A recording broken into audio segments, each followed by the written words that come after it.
Ne te laisse pas emporter dans la distraction. Tu as la capacité d'arrêter Jézabel dans ta vie.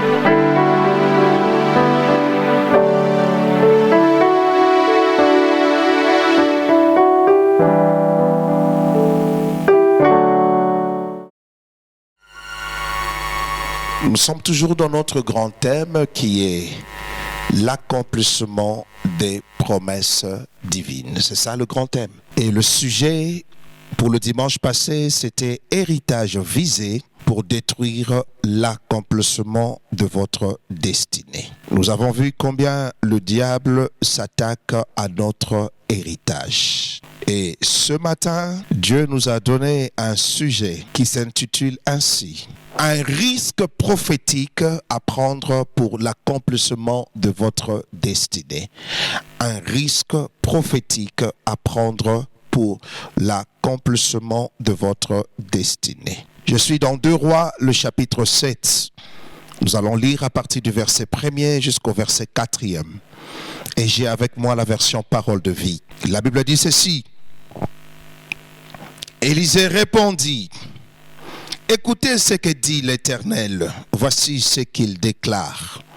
Demain, à cette heure, sur la place de Samarie, à la porte de la ville, on vendra 10 kilos de fil de farine pour une pièce d'argent et 20 kilos d'orge pour le même prix. L'aide de camp du roi qui l'accompagnait répondit à l'homme de Dieu: même si l'Éternel perçait des trous dans le ciel, comment pareille chose pourrait-elle se réaliser? Élisée répliqua: tu le verras de tes propres yeux, mais tu n'en mangeras pas. Près de la porte d'entrée de la ville se trouvaient 4 lépreux. Ils se dirent l'un à l'autre: à quoi bon rester ici, attendre la mort? Si nous décidons d'entrer dans la ville, nous y mourrons, car la famine y règne. Si nous restons ici, nous mourrons également. Venez, descendons plutôt au camp de Syriens et rendons-nous à eux. S'ils nous laissent vivre, tant mieux. Et s'ils nous font mourir, eh bien, nous mourrons. Alléluia. Est-ce qu'on peut acclamer pour la parole de Dieu? Bien-aimés, l'accomplissement de promesses divines passe le plus souvent par des larmes, le péril, le risque, voire même l'adversité. Mais le plus important, comme le lépreux, c'est d'être prêt à mourir pour cette noble cause. Alléluia. Être prêt à mourir. L'histoire de ces 4 lépreux dans ce livre de Rois nous enseigne beaucoup aujourd'hui sur la nécessité de sortir des sentiers bâtis et d'oser pour prendre le risque, voire même de déranger le statu quo, plutôt que de toujours se ranger à l'opinion de la foule. Parce que le grand problème avec nous aujourd'hui, nous cherchons toujours à savoir qu'est-ce que l'autre dit avant de s'engager. Bien-aimés, nous devons œuvrer activement pour l'accomplissement de la parole que nous avons reçue des dieux.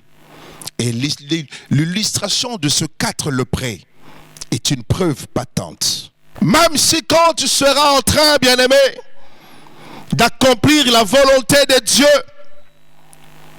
tu n'auras ni le contrôle, ni le pouvoir sur certaines situations. Mais j'aimerais t'informer ce matin, Dieu seul est au contrôle de toutes choses. Alléluia.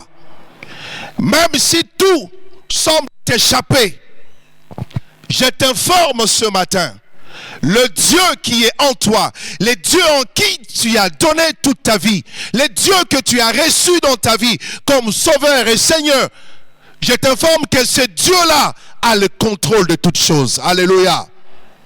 Il a le contrôle de toutes choses. Et c'est lui qui détient même l'autorité requise sur toutes les situations. Il dit dans Nombre 23, le verset 19e. Dieu n'est pas un homme. Shalom l'église. Il dit Dieu n'est pas un homme. Il ne ment pas. Il n'est pas un être humain. Et le Dieu que nous avons suivi, la Bible dit que ce Dieu-là ne change pas d'avis lorsqu'il nous donne ses promesses. Alléluia. Ce Dieu-là ne change pas d'avis. Même s'il peut y arriver dans notre marche que nous puissions manifester de faiblesse, comme le fut le cas avec Abraham. Alors que Dieu avait promis à Abraham que par toi,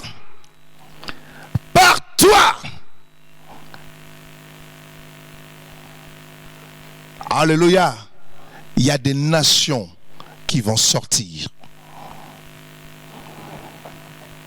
Et Dieu a fini par réaliser ce qu'il avait promis à Abraham. Le verset continue, il dit, quand il dit quelque chose, il le réalise. Alléluia. Alléluia. Quand Dieu dit quelque chose, il le réalise. Quand il fait une promesse, il la tient. La patience et la persévérance doivent être des rigueurs dans notre marche.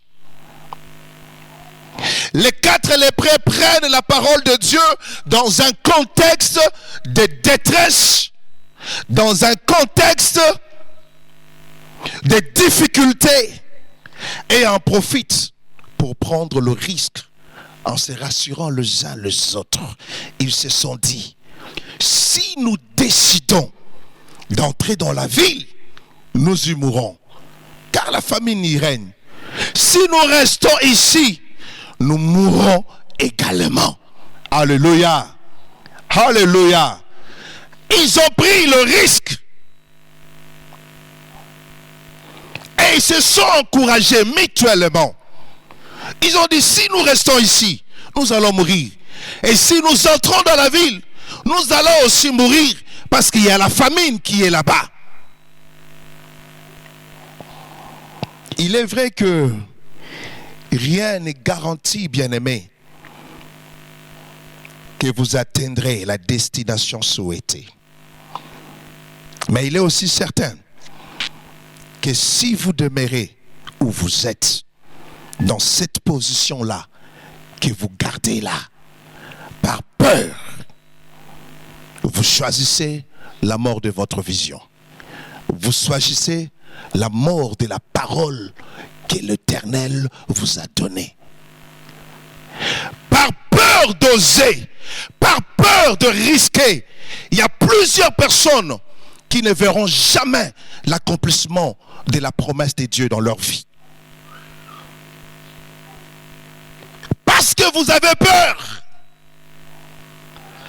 Et lorsqu'il vous arrive de regarder les circonstances tout autour de vous, vous vous dites, est-ce que ça va réussir? Alors restez. Comme vous ne voulez pas oser, restez. Et je ne pense pas qu'en restant ainsi, que vous allez vivre le bonheur. Même il y a cet adage qui dit, qui n'avance pas, recule. Alléluia. Alléluia. Vous risquerez, bien-aimés, de vivre la mort de votre vision, la mort de votre projet, la mort de votre destinée.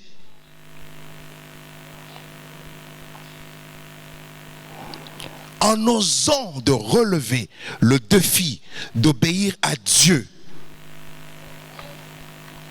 Je vous informe que vous courez le risque de frôler les ridicules. Alléluia. De frôler les ridicules. Vous courez le risque de trébucher. Et ça sera des fois même de manière répétitive. Vous courez le risque de rencontrer les critiques vives de certaines personnes. Je vous informe que jamais dans la vie, tout le monde sera derrière vous. Jamais dans la vie, la foule sera toujours derrière vous pour vous acclamer. Même lui-même, le Fils de Dieu, ne s'est pas retrouvé avec tout le monde qui était d'accord avec lui. Mais comme il le savait, comme lui-même il pouvait le dire, que ma nourriture est de faire la volonté de celui qui m'a envoyé. Qu'importe ce que les gens diront de moi, parce que lorsque on se lance à obéir à la parole de Dieu, vous courez le risque. Nous l'avions dit même le vendredi à l'institut biblique, là où j'enseignais le pasteur. Je leur ai dit, la foi même, c'est un grand risque. Alléluia. La foi même que nous avons choisie, c'est un grand risque. Parce que tu n'as jamais vu Jésus-Christ. Nous avons foi seulement en la parole. La parole qui est venue de gens que nous n'avons jamais vus, des gens que nous n'avons pas connus. Mais parce que nous avons lu quelque part, ces gens-là nous ont dit qu'ils ont marché avec le Seigneur. Et nous faisons foi à leur parole. C'est un grand risque. Parce qu'on ne sait pas ce qui nous attend de l'autre côté là-bas. Toute la réalité que nous avons sur l'autre côté là-bas où nous nous dirigeons, c'est sur base des paroles que nous avons dans la Bible. La foi elle-même, c'est un grand risque. Oser abandonner le monde, choisir de suivre le Christ, c'est un grand risque que vous prenez. Alléluia. Un grand risque que vous prenez. Sur cette route vers l'accomplissement de vos promesses ou de la promesse que vous avez reçue de la part de votre Dieu pour votre destinée, vous allez rencontrer beaucoup de choses. Vous allez tomber. Vous allez avoir des chutes dans votre parcours. Les gens vont vous critiquer. Il y a de ceux-là qui vont se lever pour vous haïr pour rien. Vous n'avez absolument rien fait. Mais il va te haïr. Il parlera en mal de toi. D'autres même chercheront même à vous tuer. Il y a des gens qui empoisonnent des gens seulement comme ça. Parce qu'il n'est pas content avec ton visage. Tu ne l'as rien fait. Tu ne le connais même pas. Mais cette personne-là cherche à te nuire. Et il nous arrive de nous poser la question, mais qu'est-ce que j'ai à voir avec cette personne-là? Je ne sais pas même où il reste. Je ne connais même pas son nom. Mais surpris, cette personne-là se lève pour te combattre. Et lorsqu'on a peur de toutes ces choses, bien-aimés, vous risquez d'échouer. Vous risquez de ne pas réussir votre vie. Mais le plus grand risque que vous prenez, bien-aimés, c'est de réussir. Alléluia. Le plus grand risque que vous prenez en osant, c'est le risque de réussir. Il n'y a pas de réussite sans risque. Car la réussite elle-même, c'est un risque. Shalom l'église. C'est un risque, la réussite même. C'est un risque. En ce moment-là, le risque ne sera plus un danger lorsqu'on a la réussite. Parce qu'on a obéi. On oublie que le risque, que la réussite, c'est aussi un risque. Mais il devient en ce moment-là une grâce. Celle de saisir votre destinée. Pourquoi? Parce que vous avez réussi. Un homme de Dieu a déclaré ceci. Que ce que vous devenez en voyageant vers votre destinée est beaucoup plus important que ce que vous obtenez. Est-ce que vous comprenez? Je répète encore. Cet homme a dit ceci. Ce que vous devenez en voyageant vers votre destination est beaucoup plus important que ce que vous obtenez. Parce que dans ce parcours-là, vers l'accomplissement de votre promesse, tout ce qui va se passer dans votre vie ne sera que pour votre bien. C'est une formation. Et cela va vous tailler. Et cela va vous préparer. Et cela va vous amener à être une bénédiction. Le processus de votre transformation intérieure est beaucoup plus important, bien-aimé, que la destination, que la bénédiction elle-même, que la réussite. Parce que ce que Dieu attend de vous, c'est votre transformation. En prenant les risques de sortir des limitations établies par le système, vous développerez une vie spirituelle plus dynamique. La plus grande vision que vous avez, c'est de suivre la volonté de Dieu. Shalom l'église. Parce que dans la parole que vous recevez de Dieu, tout votre miracle est là. Juste dans ce verset-là que vous avez reçu de Dieu. Plus grande est la taille de votre vision, et plus vous devez crier à Dieu. Alléluia. Plus grande est la taille de votre vision, plus vous devez crier à Dieu. Donc pour dire que lorsque Dieu vous élève,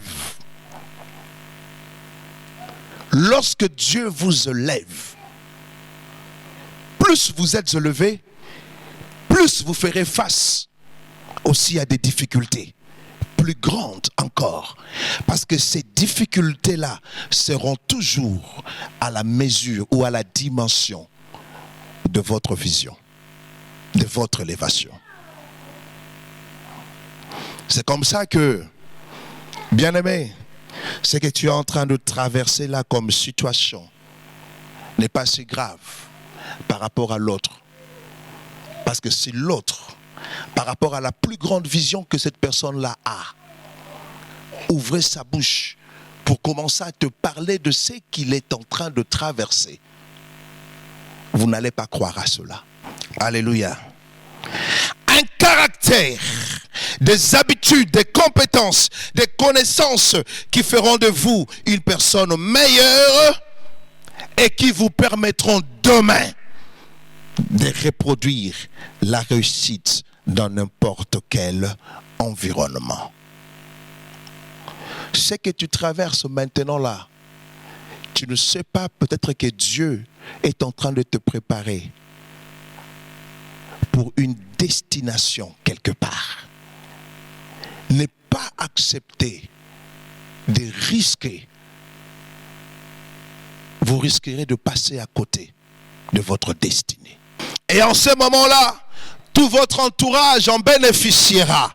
Votre famille, votre entreprise, votre génération et surtout vous-même. Pourquoi? Parce que vous avez pris le risque de suivre ce que Dieu vous a parlé. Il y a le risque à prendre toujours. Imaginez qu'un jour, David demande de l'aide. Il était dans la brousse. David demande de l'aide à cet homme qui est insensé du nom de Nabal. Donne-moi quelque chose pour que je puisse manger avec mes hommes. L'autre répond à David, tu n'auras rien de moi. Mais la personne a oublié qu'un jour David a protégé son élevage. David a veillé sur son affaire, les affaires de cet homme-là, sans rien demander. Et au moment opportun, David va chercher à avoir de l'aide. Mais le monsieur va refuser. Voilà que sa femme va prendre le risque. Alors que David envoie le message pour dire à cet homme-là, monsieur, tu m'as refusé de l'aide que moi, David, je t'ai demandé. Et Abigail va prendre le risque d'aller voir David avec des vivres. D'abord, le risque qu'Abigail a pris, c'était d'abord, c'est le risque avec son couple. Son couple pouvait avoir des problèmes parce que l'homme a dit que je ne te donnerai rien, David. Mais Abigail a pris le risque. Et le risque aussi qu'Abigail avait pris, c'était une fois arrivé là-bas, qui sait peut-être que David allait la tuer. Alléluia. À cause du risque que cette femme a eu à prendre, elle s'est sauvée elle-même, elle a sauvé son mari, elle a sauvé les gens de sa maison, elle a sauvé tous les travailleurs qui étaient avec son mari. Et tout le monde a eu la vie sauve. Parce qu'Abigail a pris le risque. Imaginez que si Abigail pouvait dire non, ces affaires-là ne me concernent pas. C'est David et c'est Nabal. C'est lui-même qui va avoir de problèmes. Mais lorsque David allait arriver là avec son armée, l'armée de David n'allait pas faire des distinctions. Abigail, c'est sa femme, ses enfants. Non, tout le monde allait tomber. Qu'est-ce que Dieu vous a dit? Chacun doit se tenir sur la parole qu'il a reçue du Seigneur. Parce qu'il y a des dons difficiles qui vont venir dans votre vie, qui vont venir dans votre parcours. Et c'est sur cette parole que vous avez reçue de Dieu, que vous allez vous tenir pour rappeler à Dieu ses promesses.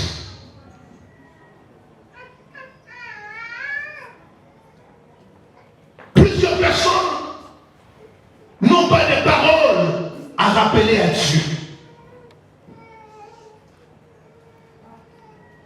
Moi, lorsque ça ne marche pas dans ma vie et que je me retrouve en face des difficultés, et lorsque je fais face à des combats, je rappelle toujours cette parole-ci que Dieu m'a dit.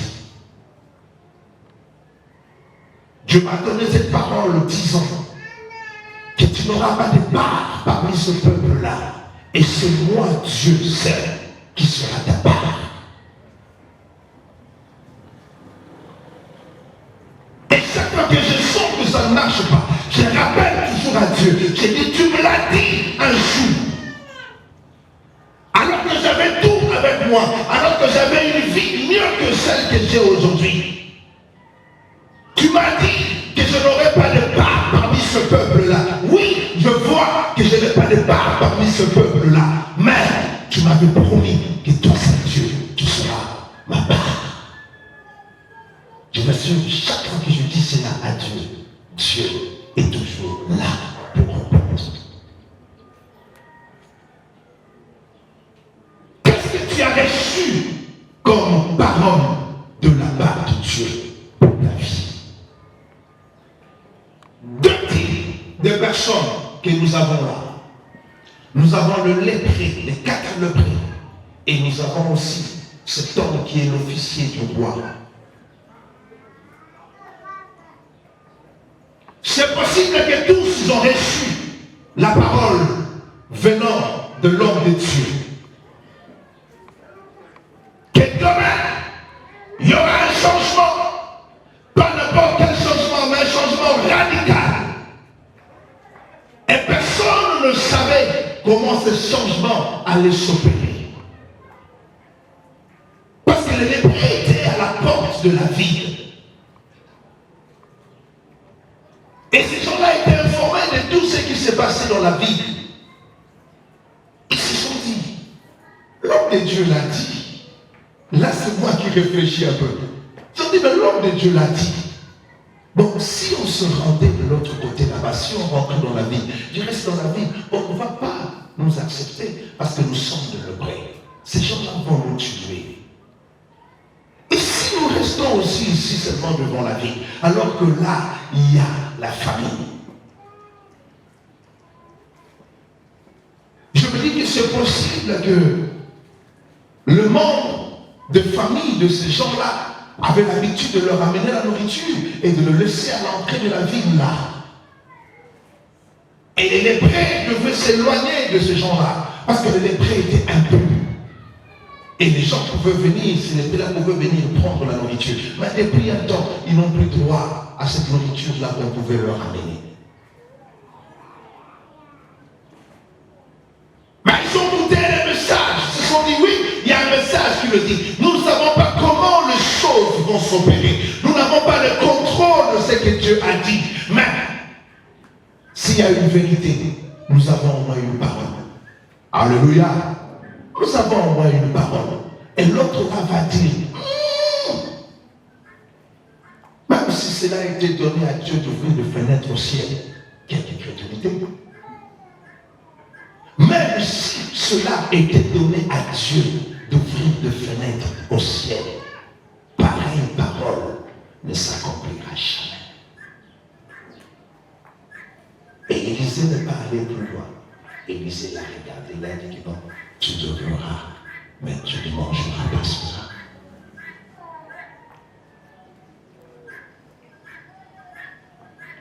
Quelle est la parole que tu as reçue de la part de Dieu pour que chaque fois que tu feras face à des difficultés sur ce chemin de risque que tu prends avec ce Dieu-là, ça te donnera la possibilité de t'accrocher sur cette parole-là.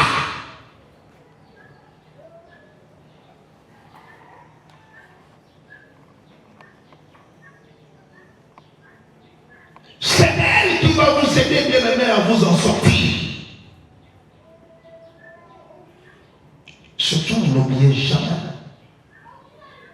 vos excellentes expériences que vous avez eues avec le Seigneur, des victoires que vous avez eues avec le Seigneur. Puisque quand le diable veut vous décourager, il va tenter de vous faire oublier les bonnes expériences, les grandes victoires que vous avez eues avec le Seigneur pour orienter vos regards vers les échecs, vers la désolation, comme le cas avec cette tête du camp du roi.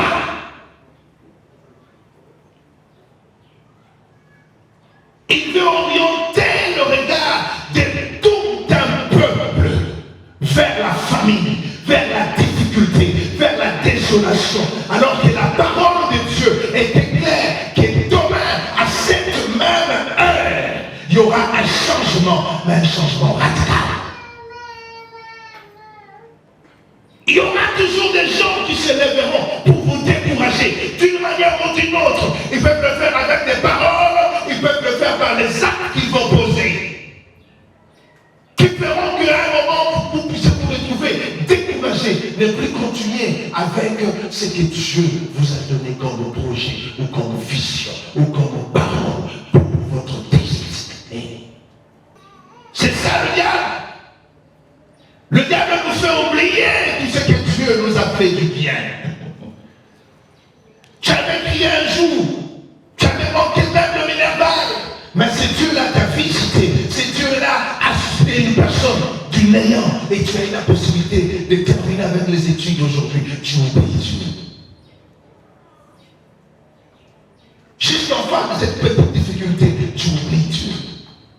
Tu étais célibataire et Dieu t'a fait cette grâce-là. Tu as pleuré, tu as pleuré, tu as pleuré. Aujourd'hui, tu es marié, tu oublies Dieu. Et c'est ce que le diable fait toujours. Il dirige toujours nos regards vers la désolation. Vous avez choisi le statu quo qui est de relever le défi d'obéir à Dieu. Dieu t'a demandé de faire quelque chose. Il y a quelque chose que tu as pris comme engagement.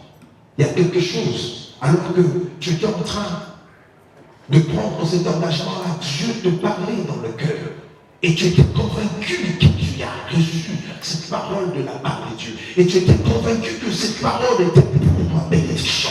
Mais aujourd'hui, tu as choisi le statu quo. Tu as choisi de ne rien faire que de relever le défi d'obéir à Dieu. Mais même si cela vous est inconfortable, lorsque vous réfléchissez, lorsque vous repassez votre vie, maintenant tu vas demander au Seigneur de vous libérer de la peur, d'essayer, la peur d'oser, que Dieu te libère ainsi de la peur, de l'opinion des autres. Tu as toujours l'habitude de dire, qu'est-ce que les autres diront de moi? Qu'est-ce que les autres feront de moi? La peur, tu te dis que non, que si je donnais, qu'est-ce qui va arriver? Et cette parole-là ne peut jamais retourner à lui.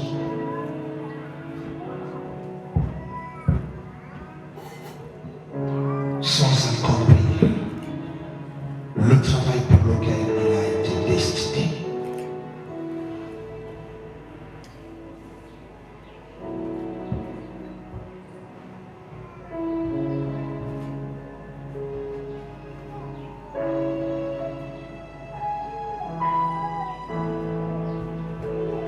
Cette parole qui est sortie ce matin, cette parole doit rentrer à lui pour me faire le rapport.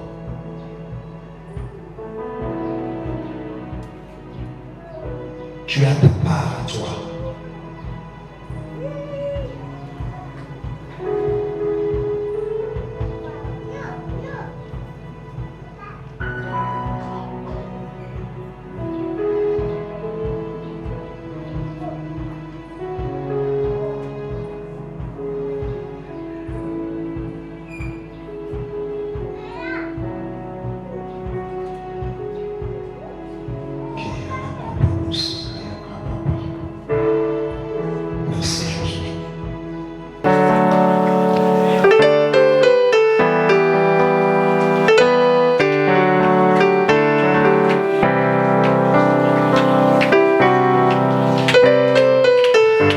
Ne te laisse pas emporter dans la distraction. Tu as la capacité d'arrêter Jézabel dans ta vie.